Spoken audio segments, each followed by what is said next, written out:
Okay, welcome back. Now we are making a special cabbage, a fried cabbage, and this is what we call Bo's Special Cabbage. It was something my son-in-law made, and he passed away a little over a year ago. And every time we cook this, we think of him. So the first thing I'm gonna do is cut up probably about a pound of bacon. And I'm just gonna cut it up with my scissors in small little bitty strips. And when I say small, I mean tiny. You just wanna cut it up, and then we're gonna cook it, and then we'll go from there. I'll tell you what's next. I had never heard or seen cabbage cooked like this, but oh my gosh, it is so good. And you would not think that it would be good, because we're going to put Rotel tomatoes in it. And tell me, have anyone else heard of that? Frying cabbage with bacon and then adding a can of Rotel tomatoes? Let me know in the comments. Now, if it was me on this, I would add some chopped onion, but my son-in-law, this is the way he did it. He didn't put onion in it because my daughter doesn't like onions. And her and the kids moved in with me after he passed away, and this is how they're used to it being cooked, so this is how I'm going to do it. If you would like to add some chopped onions, I'm sure it will be wonderful. But we're just going to get this sauteed. I just got it in a big skillet.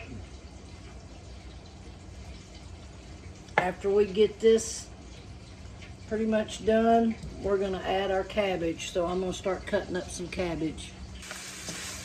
Ooh, this bacon is smelling good. All right, I got my cabbage, and I'm going to cut it up.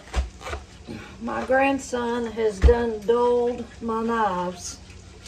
I say I'm going to cut it up. Oof, I might not.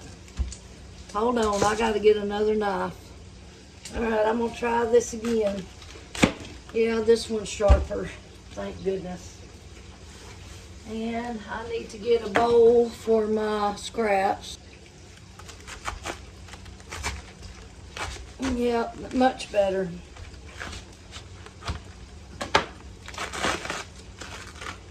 Okay, I'm just going to cut my middle core out.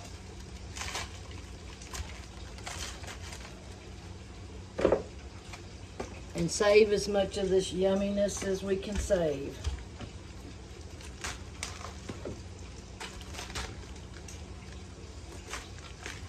I can remember not liking cabbage as a kid, but oh my gosh, now that I'm older, I absolutely love it. And we're going to cut it into, some thin strips. And let's see, I'll just use this pot since I've got it handy to put my strips of cabbage in.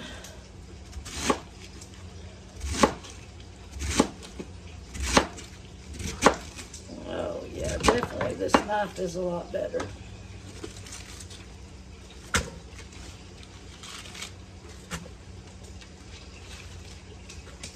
And these little plastic things that I cut stuff up on, all it is a little cheap dollar placemat from the dollar store. But I tell you what, it's pretty handy. Now, if you get into some serious cutting, you can end up cutting into them. But for $1, you know, who cares? It's pretty handy.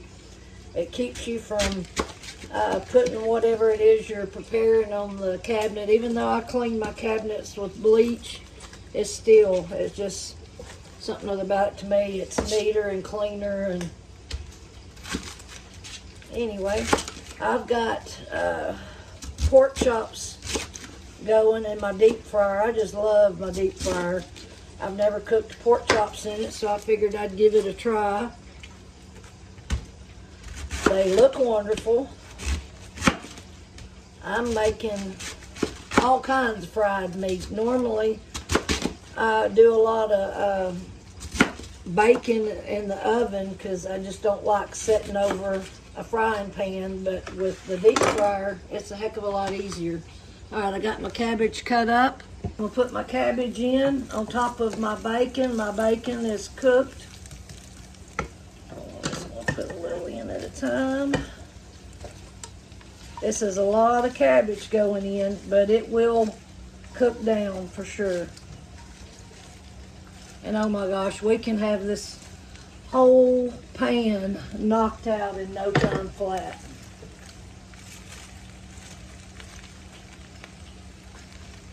Now,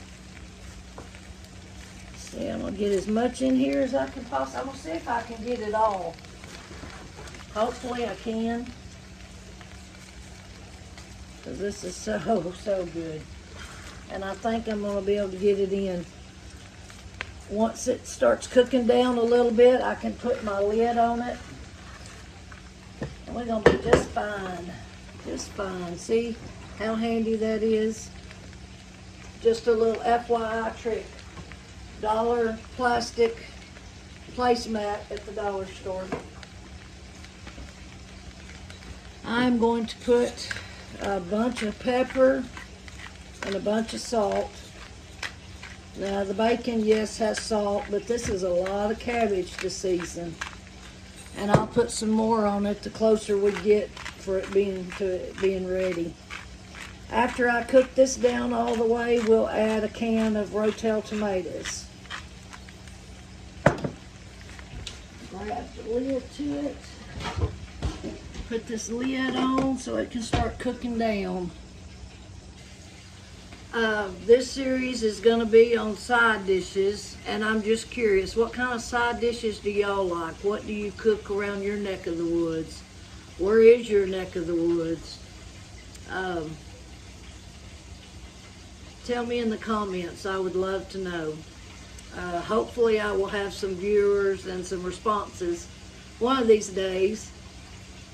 And when I do, I'll come back to it and answer you if you send me a message or make me a comment. Okay, I'm going to add just a little bit more grease to help this cabbage cook down because it is a large amount of cabbage in there, and my bacon didn't have as much grease as I thought it would have. Oops. Okay, but it is cooking down slowly but surely. Okay, it is cooking down now that I added that extra grease to it. My daughter normally does this. Okay, it is cooking down now that I added the grease to it. A little bit of extra grease because I didn't quite have enough with my bacon grease. And that was a whole head of cabbage. Very little core.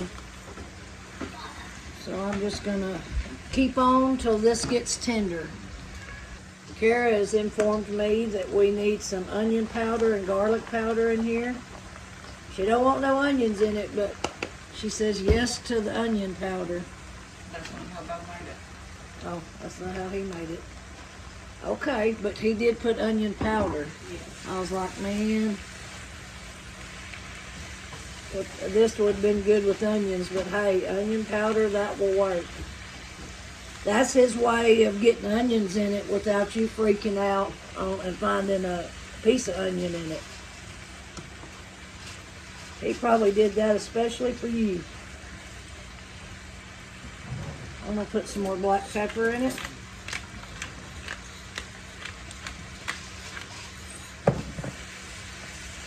And we're going to let it cook down some more. We're still cooking this down. Kara said it's got to be really, really tender before we add the Rotel. But we're getting there. We are getting there. Okay, this is cooked down enough. I'm going to add my Rotel tomatoes to it. And then we'll let it cook for just a little bit with the Rotel tomatoes in it. You want it to be very tender. So we'll just put the whole can in there.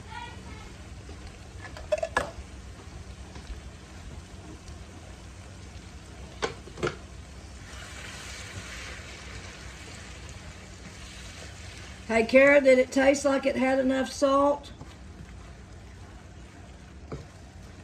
Let's see. I'm going to taste it and see if I think it has enough salt, because after adding the Rotel, that's going to affect the saltiness of it, or the seasoning of it.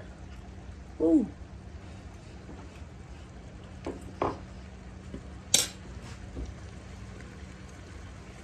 Yep, need a little salt.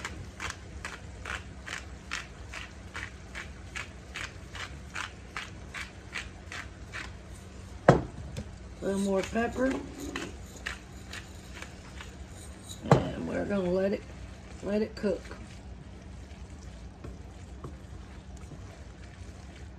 I'm gonna put the lid back on it. We're gonna let this simmer for a little while.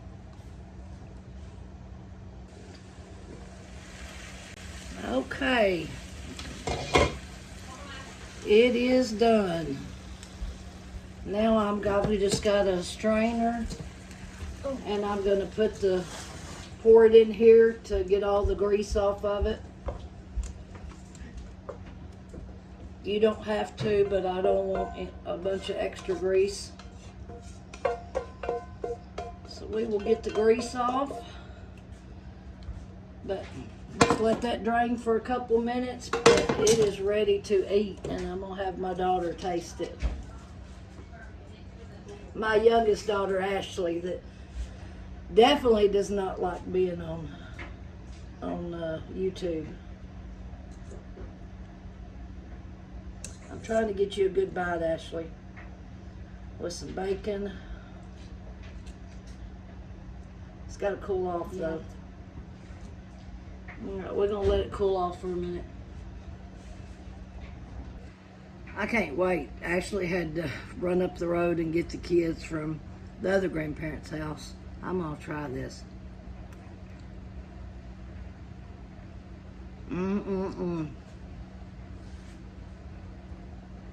This is one of my favorite sides, I have to say.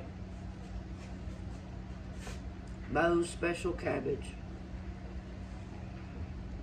Okay, my daughter Ashley has not come back, so I'm going to let Hunter taste it.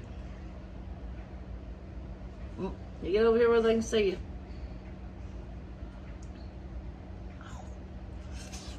you. He's slurping. Pretty good. Pretty good? Mm-hmm. All right. So there you have a couple of our sides. Come back and see us next time. We'll have some more.